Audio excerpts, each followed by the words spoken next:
करेंगे। हाँ नमस्कार एसपी साहब।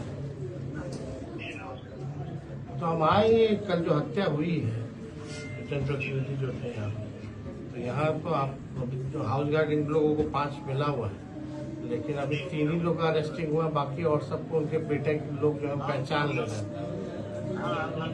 और इसमें एक मुख्य आरोपी जो ये लोग बता रहे हो जेल में रह करके काम करता है, तो उसको भी जो है क्या नाम बता रहे हैं, मयंक करके।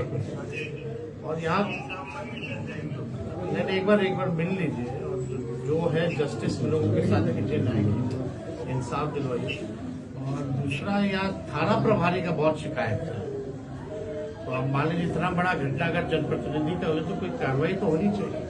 ये लोग गए हैं और पहले भी लोग कंप्लेंट किया था सुरक्षा देने का, तो उस पर भी कोई कार्रवाई नहीं की गई। कहीं ना कहीं से उस पर जिम्मेदार बनते हैं, उसमें थोड़ा न्याय कीजिए और कम से कम कोई एक्शन तो होना चाहिए। ठीक।